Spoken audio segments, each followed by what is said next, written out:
नमस्कार दोस्तों, आप सभी का स्वागत है मेरे यूट्यूब चैनल में। सभी को ओम नमः शिवाय। आज महाशिवरात्रि का पर्व मनाया जा रहा है।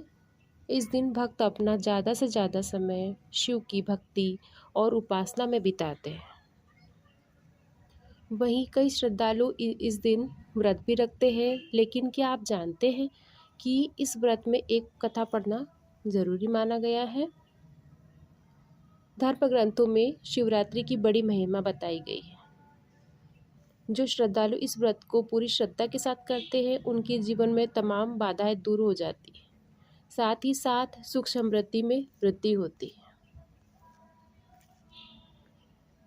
साथ ही महाशिवरात्रि व्रत कथा भी पढ़नी चाहिए, जिसमें पौराणिक कथा के अनुसार एक कथा बहुत ही प्रचलित है। प्राचीन समय में चित्रभानु नाम का एक शिकारी रहता था। वह जंगल में शिकार करके अपना परिवार का पालन पोषण करता था। कर्ज न चुका पाने के कारण एक साहूकार ने उसे शिव मठ में बंदी बना लिया। संयोग उसी दिन शिवरात्रि थी। मठ में बंद रहते हुए उसने शिव भक्ति से जुड़ी बातें सुनी और व्रत कथा भी उसके कानों में पड़ी।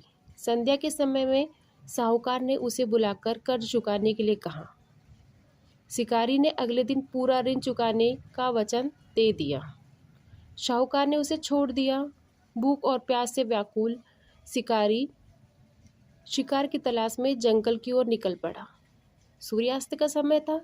सूर्यास्त के समय जलाशय के पास पहुंचा। वहीं पर एक बेल का पेड़ था। उस बेल के पेड़ को देखकर उसे भूख लगी। उसने सोचा, क्यों न मैं इस बेल के फल खा लूं। तो वही बेल के फल पर वो बेल का फल तोड़ने के लिए उस पेड़ पर वो चढ़ गया। उसे नहीं पता था कि पेड़ के नीचे शिवलिंग स्थित है, जो सूखे बेलपत्रों से ढका हुआ था। उसी पेड़ की टहनियाँ टूटी, वे नीचे शिवलिंग पर गिर पड़ा। अनजाने में ही सही, शिवरात्रि का व्रत था। उसके पहले पहर की पूजा संपन्न हो गई। रात्रि का पहर बीतने पर एक गर्भिणी हिरनी वहाँ पानी पीने आई। शिकारी ने धनुष उठाया, लेकिन तभी उसके हाथ में कुछ पत्ते और जल की बूंदें फिर से नीचे शिवलिंग पर गिर पड़ी। हिरनी ने दया की याचना करते हुए कहा कि वह पहर के बाद लौट आएगी। शिकारी का मन पिघल गया। उसने उसे जाने दिया। कुछ समय बाद दूसरी हिरनी आई। शिकारी ने फिर तीर साधा। इस बार भी बेलपत्र शिवलिंग पर गिर पड़े। दूसरे पहर की पूजा भी अनजाने में ही पूर्ण हो गई। हिरनी ने अपने प्रिय से लौटने का वचन मांगा था। शिकारी ने उसे भी जीवन दान दे दिया। रात्रि के अंतिम भाग में तीसरी पहर अपने बच्चों के साथ आई। तीसरी हिरनी अपने बच्चों के साथ आई। शिकारी ने उसे भी मारने का विचार किया, लेकिन हिरनी बोली, मैं इन बच्चों को उनके पिता के हवाले करके लौट आऊंगी। इस समय मुझे जाने दो, मत मारो। माँ की ममता देखकर उसका हृदय भी द्रवित हो उठा। तीसरी हिरनी को भी वह जाने दिया। इस दौरान बेलपत्र गिरते रहे और तीसरे पहर की पूजा भी संपन्न हो गई। भोर होने लगी। एक हष्ट-पुष्ट हिरन वहाँ आया। उसने विनम्र स्वर में कहा कि यदि शिकारी ने उसकी पत्नी और बच्चों को जीवित छोड़ा है, तो वह उसे भी कुछ समय के लिए जीवन दान दे दे। हिरनी की सच्चाई और वचनबद्धता को देखकर शिकारी का हृदय भी पूरी तरह बदल गया।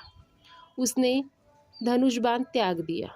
कुछ ही देर बाद वह हिरन वादे के अनुसार अपने पूरे परिवार के साथ लौट आया। उसकी सत्यनिष्ठा और आपसी प्रेम देखकर शिकारी की आंखों में आंसू बहने लगे।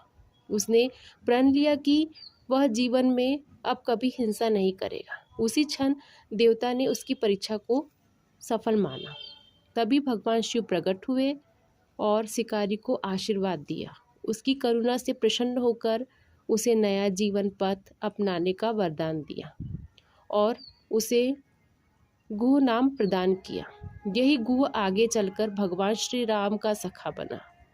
इस प्रकार महाशिवरात्रि के व्रत, रात्रि जागरण और अनजाने में हुई पूजा ने एक कठोर हृदय वाले शिकारी को भी दयालु और धर्मपरायण बना दिया। ओम नमो पार्वती पते हर हर महादेव। वीडियो अच्छा लगा हो तो लाइक शेयर सब्सक्राइब करना ना भूलिए। हर हर महादेव।